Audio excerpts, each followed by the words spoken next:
नमस्कार दोस्तों, आज हम जानेंगे कि श्री कृष्ण का जामवंती से विवाह कैसे हुआ। द्वारिका में सत्राजित नामक का एक भोजवंशी राजा रहता था, जो भगवान सूर्य नारायण का परम भगत था। उसकी भक्ति से प्रसन्न होकर सूर्य नारायण ने उसे अपना लोक दिखाया था और समनतक नाम की एक मणि उसे दी थी। जब सत्राजित इस मणि को अपने गले में धारण करके आ रहा था, तब द्वारिकावासी भगवान द्वारिकाधीश श्री कृष्ण के सामने आकर यूँ कहने लगा, प्रभु, लगता है सूर्य नारायण आपसे मिलने आ रहे हैं। भगवान श्री कृष्ण हंसने लगे और कहा, बच्चों, यह सूर्य नारायण नहीं है, यह तो सूर्य नारायण की दी हुई मणि को धारण करने वाला सत्राजित आ रहा है। सत्राजित की मणि हर दिन 8 मन सोना देती थी, जिससे वह बहुत धनवान और कीर्तिमान बन गया था। एक बार सत्राजित का भाई इस मणि को अपने गले में धारण करके शिकार खेलने के बहाने जंगल में गया। वहाँ उसने कई प्राणियों का शिकार किया। तत्पश्चात एक सिंह ने प्रसन्नजीत की हत्या कर दी और मणि को लेकर वह एक गुफा में चला गया। यह गुफा श्री राम भक्त जामवंत की थी। जामवंत ने उस सिंह को मारकर मणि उसके पास से ले ली और अपने पुत्र को खेलने के लिए दे दी। इधर द्वारिका में यह अफवाह फैल गई कि हो ना हो श्री कृष्ण ने ही प्रसन्नजीत को मारकर मणि अपने पास रख ली है।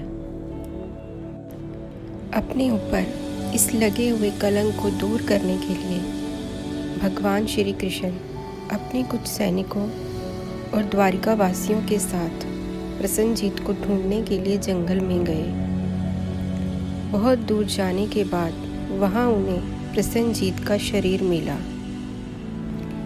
और पास ही सिंह के पंजों के निशान मिले।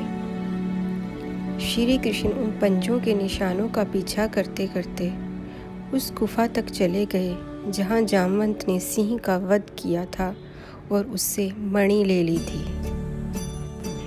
भगवान श्री कृष्ण ने अपने सैनिकों और साथ आए हुए द्वारिका वासियों से कहा कि तुम लोग यहीं पर गुफा के बाहर खड़े रहो, मैं अंदर जाकर देखता हूँ कि मणि है भी या नहीं। फिर तो सैनिक और द्वारिकावासी भगवान श्री कृष्ण के कहने पर वहीं गुफा के बाहर रह गए और भगवान श्री कृष्ण स्वयं अंदर चले गए। अंदर जाकर उन्होंने देखा कि एक बालक अपने हाथ में मणि लेकर खेल रहा है। भगवान श्री कृष्ण ने उस बालक के हाथों से मणि लेनी चाहिए तो वह बालक चिल्ला उठा। बालक की चीख पुकार सुनकर जामवंत बाहर आया। इसके बाद श्री कृष्ण और जामवंत के बीच मणि के लिए गंभीर युद्ध छिड़ गया। गुफा के बाहर खड़े सैनिक और द्वारिकावासियों ने 12 दिन तक भगवान श्री कृष्ण के आने की प्रतीक्षा की। जब श्री कृष्ण बाहर नहीं आए तो सब द्वारिका वापस चले गए और वासुदेव जी को यह बात कह सुनाई। अपना पुत्र गुफा से बाहर नहीं आया सुनकर वासुदेव जी को बहुत दुख हुआ। अपने पुत्र को फिर से पाने के लिए देव ऋषि नारद के सुझाव पर वासुदेव जी ने अम्बा यज्ञ आरंभ कर दिया।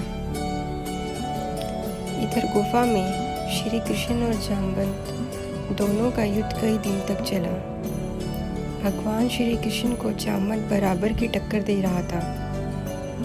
तत्पश्चात भगवान ने जामवंत की छाती पर एक मुक्का मारा और जामवंत नीचे गिर गया। श्री कृष्ण की शक्ति को देख जामवंत को यह पता चल गया कि यह वही भगवान श्री राम हैं, जिन्होंने त्रेता युग में रावण का अंत किया था और जिनसे समुद्र भी भयभीत हो गया था। तब जामवंत ने भगवान श्री कृष्ण को प्रणाम कर अपनी हार स्वीकार कर ली और उनसे क्षमा भी मांगी। तत्पश्चात जामवंत ने भगवान श्री कृष्ण से प्रार्थना की कि वह उनकी पुत्री से विवाह कर ले। श्री कृष्ण तुरंत ही इस बात को मान गए और जामवंती को लेकर ठीक उसी दिन अपने घर वापस आए जिस दिन वासुदेव जी ने अंबानी की पूर्ति की थी। और इस तरह जामवंत की पुत्री जामवंती भगवान श्री कृष्ण की पत्नी हुई।